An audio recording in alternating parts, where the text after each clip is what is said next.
Hi, everyone, and welcome to another episode of the Solve Network. Tonight, we have a very special guest expert, Marianna Teudor, who will be talking to us about the importance of organizing both your home and workspace and how clutter can impact both your mood and feeling, but also your output. She is the CEO of Harmony, and I'm delighted to have her here on the call. So, Marianna, I'd like to ask you to introduce yourself a little more and get us started with talking about how your company came to be and where you got the idea for it. That's amazing. Thank you so much, first of all, for the amazing introduction, Shane. I appreciate it. And well, prepare yourself because we're going to dive deep. But I'm going to try to keep it as short as possible. So I'm going to go back 2 years from now.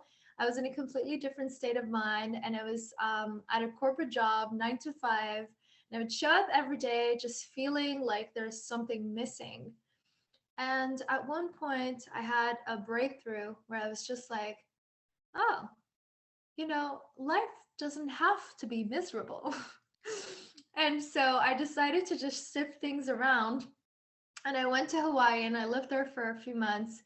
And on that self-discovery journey, I just realized, who I was and how I could help people and how I can serve. And that all translated into me eventually hiring Coach Amanda, which you know about, who made me do a value sheet. And we basically concluded that one of the top priorities that I naturally had in my life was organization. And I always thought people just did that. I had no idea that there's people who are extremely organized and people who aren't. I really just assumed everyone was. And so that is where the business idea started from. I launched a business back in December, and since it has morphed into what it is today, I recently partnered up with Tom Drews, who's the founder of Making Minutes. And at first, we started doing decluttering sessions individually, one on one, online. And now, what we're doing since the transition is we offer corporate workshops implementing these values that we have. So, emotional intelligence, organization, decluttering your space, and all sorts of other important factors to consider in workspace. So that's basically the background of how Harmony came about and what transition it went into. Now, you talked about doing these workshops, but you began working with people one-on-one. So I'm curious what the difference is now as opposed to where you started. Are you finding that you're changing what you're doing with people, or is it the same thing and you're just doing it with more people than just one-on-one? I think to me, having the opportunity to be able to speak with more people at once feels just more fulfilling. I don't know if it's just in my personality to just like to be, in front of a lot of people and be seen, but I just always wanted that for myself. And the picture of knowing I'll be able to stand up on stage and help as many people as I can and talk and just have this whole dynamic, I find to be more aligned with myself and my vision for myself and my future. Yeah.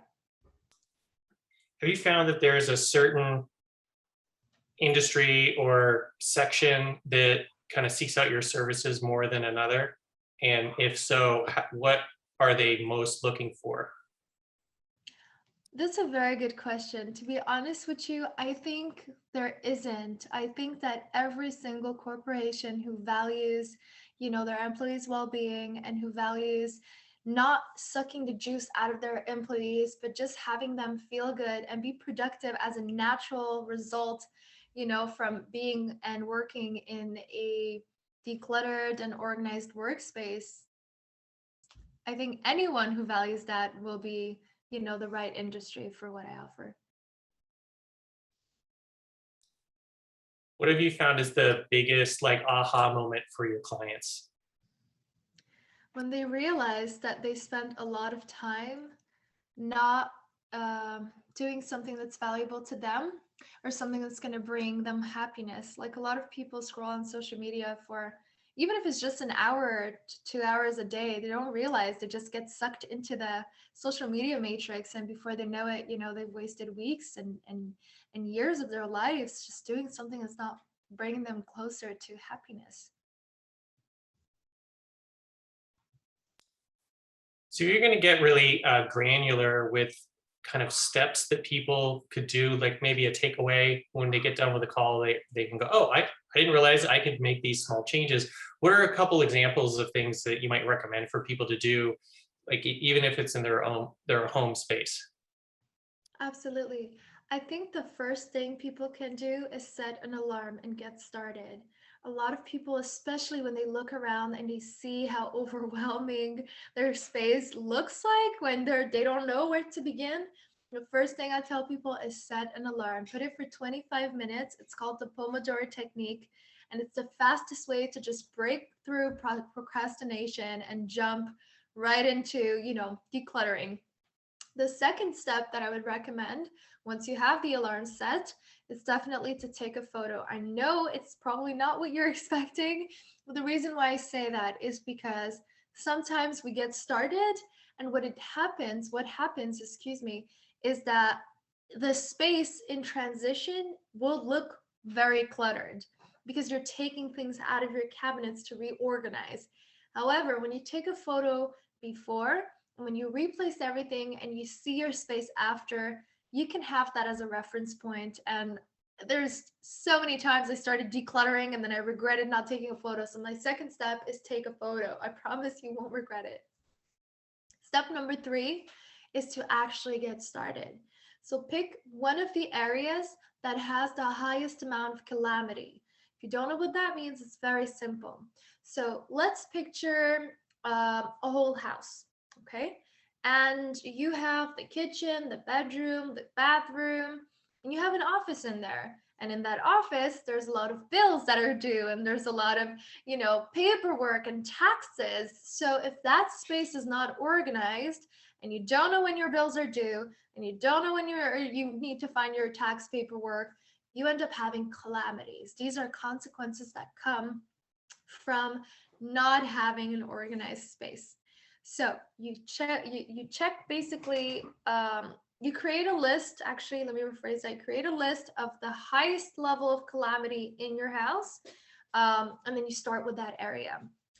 Then step 4 would be to tackle it down piece by piece.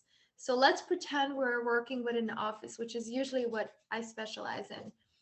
What you will do is start with the surface. And the reason why I say this is because if you start with the drawers and your surface is not empty, you're going to get easily overwhelmed. And most often than not, you'll find yourself with a more chaotic office and you're going to get overwhelmed.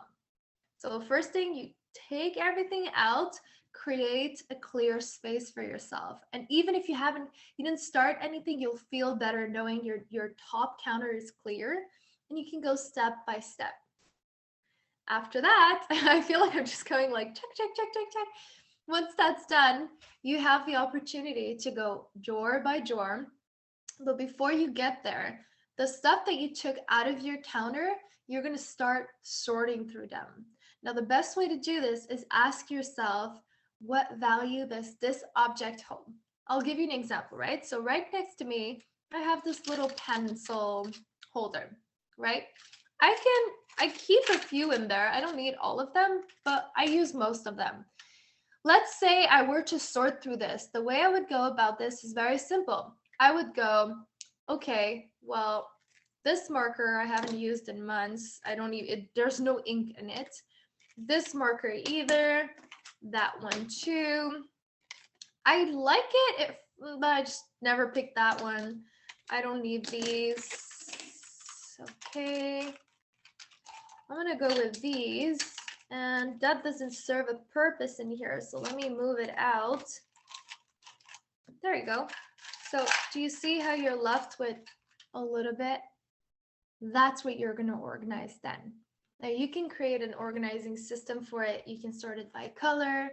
You can sort it by active and inactive. So Active would be an item that you would want closer to you, or inactive would be an item that you know you'll need, but you don't need near you. You can sort it by size. Now, most often than not, big items go together and small items go together. There's so many different categories, but to keep it very short and simple for you, the first step is to understand the value behind it, and then you'll be able to give it a home. And I feel like that's the basic. I'm not going to go too deep into it because then I'm just going to overwhelm you guys. But to keep it short and sweet, there are some rules to organization, and understanding it and learning it will help you to keep your space very efficient and functional. I think even just in that, the idea of starting with the empty surface so you have some space to kind of work with. I can tell you, I flashed into my head organizing things before, and the 2 or 3 times I could pull up in my memory, I was like, oh, what did I do? I started at the bottom shelf, I opened it up, I took everything out and I put it on top of my desk. And then all of a sudden now I'm confused because I had the stuff that was on the desk already, which I didn't think to move first. And then I added more to it, and now everything's all mixed together. So it seems like such a simple thing when you say it, but there was a lot in there that I think people wouldn't necessarily think of. Or even just the example with the pens. Obviously, people are just listening to the audio later, they won't be able to see that, but it's quite often, like you said, like, oh, I haven't used this. There's no ink in this, like this doesn't work, what have you. I mean, it's funny, I found for me, because I used to have something like that, and it would just accumulate stuff because I had something there that I could put things in. So where am I going to do with this thing that I have? I'll put it in the whatever the holder is. Well, simply by getting rid of the holder, I now don't have something to put stuff in all the time, which means if I have something in my hand, I put it back where it belongs. And little things like that. So I'm curious, do you have any other like little tips like that that might be kind of simple, but also kind of life-changing for people's, spaces and organization? If we're going to go with life-changing tip, I would say organizing doesn't happen in the house. It happens when you're in the store and you're about to buy that thing that you know you will not use, but you're just buying it. The real process starts there, because once it's in your house, it's gone. Like, it's too late. You're probably going to store it because you feel bad and you feel guilty for throwing it out. And then there's a whole process of purging. So the first thing I would say is just be mindful when you're purchasing something. Make sure it serves a purpose.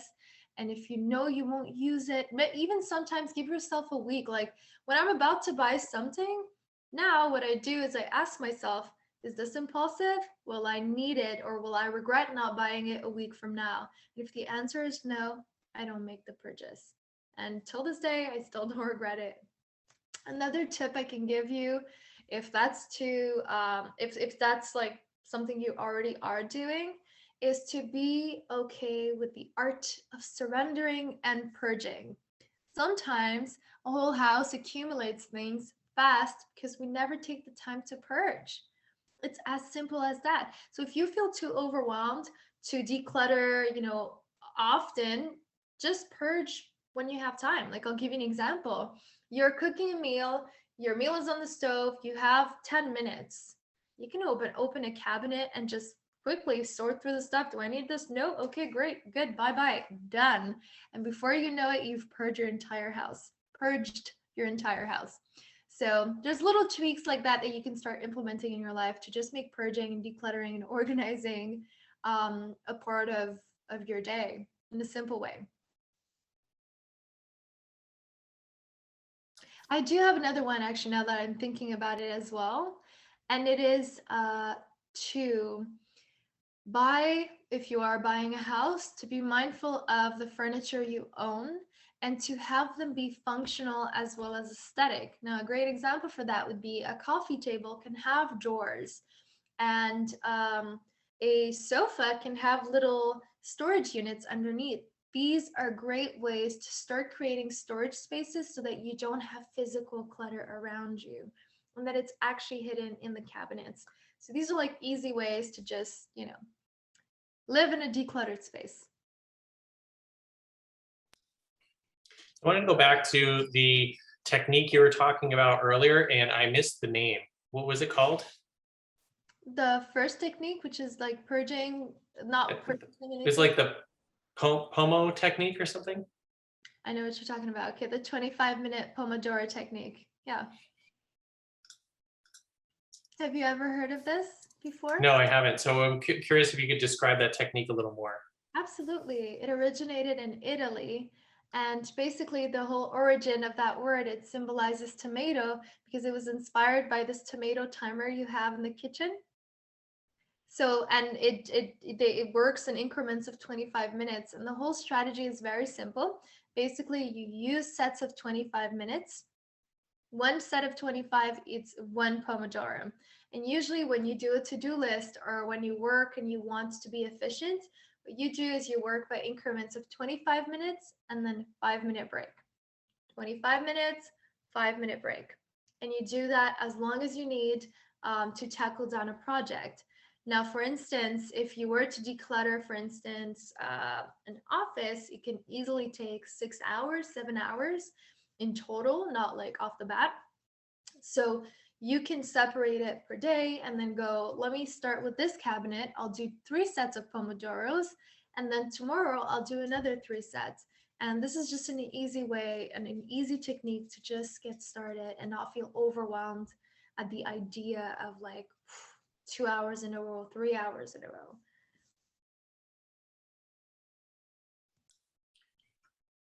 That seems that it would also fit in very well, like especially with corporate, because you could have like a 25 minutes of organizing and decluttering, and then you have a 5-minute break, and that's a half an hour, and then you do that again, and then it's an hour of work.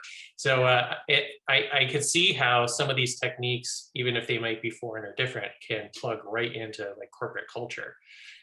But I'm wondering if you've had any pushback or resistance for people, like you walk into a space and give them some ideas or advisement, and they are like, well, I have things the way I like it, or I'm used to this being the way that it is. How do you help people see some of these options or move from like the way they have it to the way that like you can envision?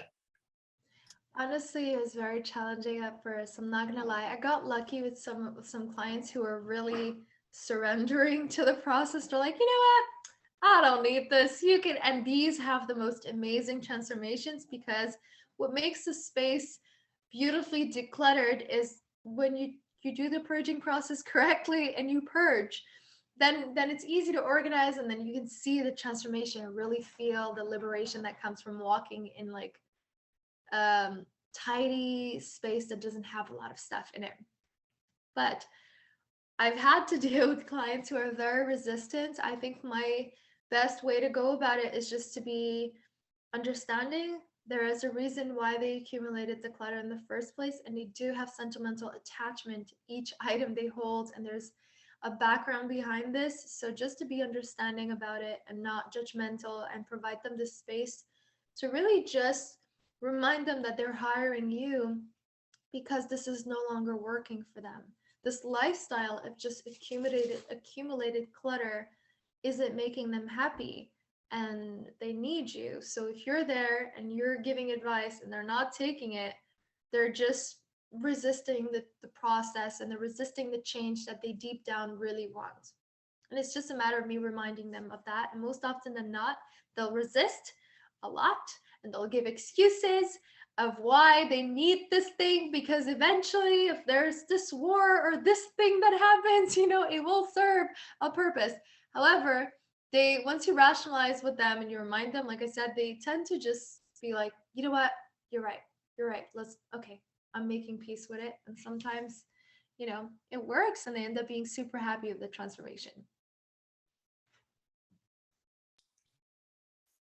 One of the things that you had listed for some information on your company, what you do, is how a tidy space helps with productivity. So can you talk about the impact of how one causes the other? Absolutely. To keep it very short and sweet for you, our brains are wired to be organized. We love organization, whether we're conscious of it or not. And the reason why is because on a subconscious level, when we are in a space, our brain is picking up on a lot of things, right? Our brain picks up on a lot of information.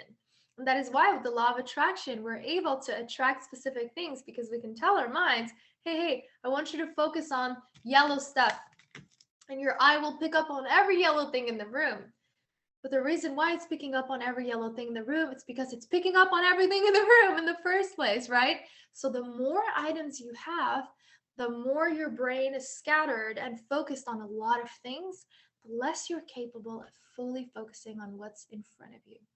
So the best thing to do to help yourself to be more productive is to reduce the visual noise around you so that your brain can actually focus on the one thing in its peripheral, which is the task at hand. That's one of the reasons why productivity is increased in a decluttered space. When you talked about how the visual clutter tends to like scatter your attention and your ability to focus, all I could think of is that I was like, oh, I wonder if that's where the term scatterbrain comes from, because your brain is literally scattered all over the place. Yeah, absolutely. So I wanted to also ask, because I think especially this year, everyone's been stuck at home and there's a lot of stress and anxiety. Well, you also mentioned that clutter can impact our stress levels. Because you can talk about the relationship between those two things. Yes, absolutely. And I can also link it to health as well, and you'll see why in a few seconds. So the reason why I'm saying this is because there's multiple studies, and one of them indicates that when you are in a cluttered environment, your body just naturally tends to go into fight or flight mode. And obviously what that does at a reflex is going to increase your cortisol levels and make you more stressed. There's another study that shows that women who are in a cluttered kitchen versus women who are in a tidy kitchen were more likely to eat junk food or cookie or sugary things, because the first thing you want to cope with when you have stress, because you're in a fight or flight mode without realizing, is something that's gonna reward you with a little happiness, which is going to be sugar or cookie or junk. And what that does is that it basically puts you more at risk of making less healthy decisions for yourself,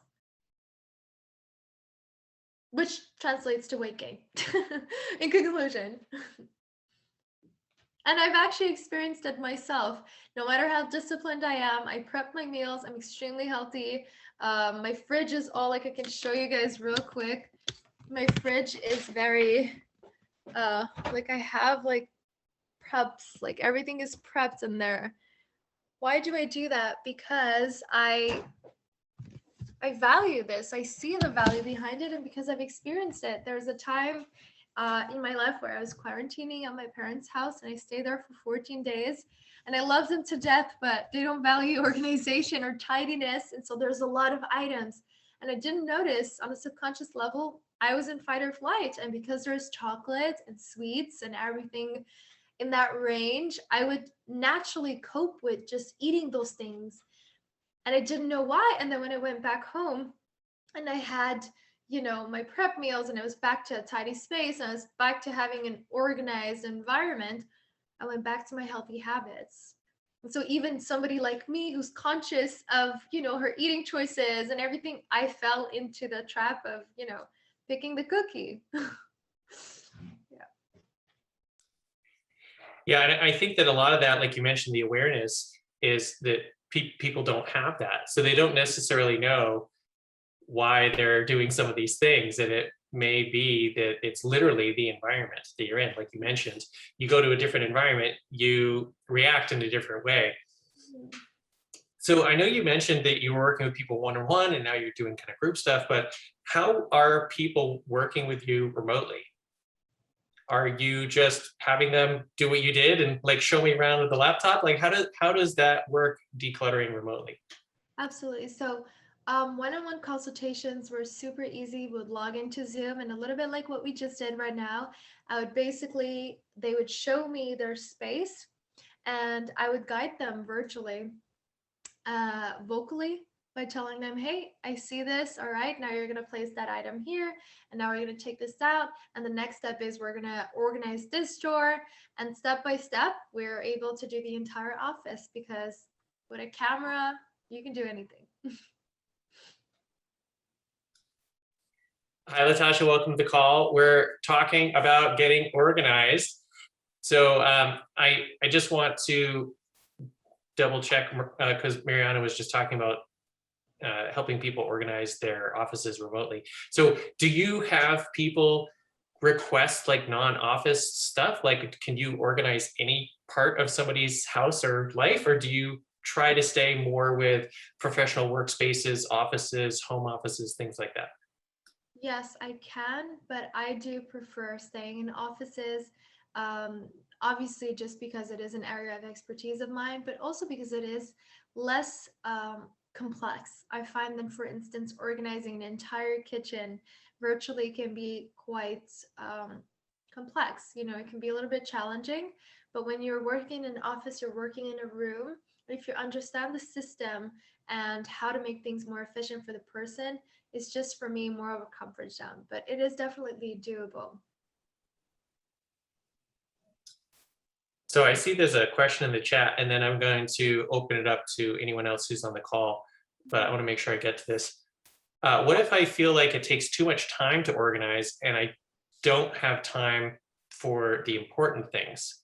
So it sounds kind of like the priority is, oh, I have all this stuff to do, so I need to spend my time doing that. What would you say to that? I have the right answer for you. Basically, I actually had a client like that. She was this amazing businesswoman and she was busy and she had so many things on her plate. She's like, I don't have time. But at the same time, every time she walked into her office, she felt overwhelmed. She couldn't focus. Her brain was scattered. So, in order for her to feel better and feel more productive and create more time, the easy way for her to get started was to just put on the Pomodoro Technique timer and get started one step at a time. And guess what? Now she sees that she does have time. She does have spare time. It's just because she was so overwhelmed and she was wasting time because of her clutter. She had to look for things twice as much. That's already time wasted, which is making your schedule that much more overwhelming. She was always late because she has to look for her shoes that she had one pair here and then the other one's over there. And it's just the second you're organized, you're actually saving time. So prioritizing that on your list will help you to save time and money and reduce stress and be more productive. There's so many benefits. I hope that answered your question. Yes, and I think it's kind of like fitness or nutrition or anything. People say, "Oh, I don't have time to eat healthy," or "I don't have time to exercise," and like there's such a kind of reimbursement. You put a little bit of time and effort in, and you get this huge kind of payback later. And so I think that that's a very valuable story to show because it's so true. We think, well, I don't have time to deal with this, but as you mentioned, like, oh, I can't find my keys, so I'm going to spend 10 or 15 minutes every day looking for something I can't find. If you had just taken 25 minutes at the beginning of the week, you would have saved hours of time. So yes, I think that's a great way to reframe that. And you know what, as well, I would like to add to that. It's not just all these benefits, it's also a sense of control that you get, that you feel like you know where everything is. Your place works for you, not the other way around. Your home should work for you. You should have a flow in your home that feels natural. In your kitchen, for instance, you should have the things you need closest to you. Why would you have it hidden in the back cabinet to the left where you have to like squeeze yourself into a little thing to go get it when you can have it right next to you? It's just a matter of understanding the system and again, the technique behind organizing to just make your space easier. Well, I know I said I'd let the people on the call ask a question, but this reminded me, I wanted to ask you earlier. So what connection do you have, if any, to some of these other techniques like feng shui and the harmony of a living space? Do you use any of that? Is that entirely different than kind of what you do? I do apply it for sure in a space when I see it's needed. And I do that simply because I do value the transformation shock reaction. And I find that the most beautiful reaction I get is when I implement a little bit of feng shui and it just optimizes the space in a way that energy flows more naturally. So absolutely, I do implement that in what I do. And again, it really all depends on the open-mindedness of my clients. Sometimes like already resisting the idea of moving these. So I might not have the space, but when I have a client that's like, oh my God, you have a white card, you can do anything you want, then I usually go for it. So I see a question here in the chat. They're asking, is there ever such a thing as beautiful chaos? Why or why not? It's a very good question. Thank you. I think when we're looking at an art piece, I would say yes. But when we're looking at a space, when there's no functionality, you won't enjoy. You won't enjoy it. Even if it looks like, even if let's just say there's a lot. Let's look at a closet, for instance, right? Now, imagine two different scenarios. The first one, it's colorful and there's a bunch of clothes and it's not coordinated accordingly, but like it's just colorful. And like some people can call that art, right? But how long does it take you to get ready in the morning? How long does it take you to find that one shirt that you're looking for when you have to sort through 40 shirts that you know don't fit it anymore, that you never gonna wear, that you just kept over the years? It's just a matter of like understanding the functionality behind it and then finding beauty differently in a more efficient way. Like maybe you can have your space be extremely tidy and have that gorgeous art piece to have and look at. That's going to be aesthetic and that's going to bring you peace of mind. Because the truth is, the second you walk in your home, if you see chaos, you're lying to yourself if you're telling me that you feel great in it. No one feels great. People just it feels heavy. When you walk into the same room, if it's decluttered and empty and you have a beautiful vase of flowers and it's just those little touches of art, you walk in and it just feels so spacious, you naturally feel great. So I guess that's my answer.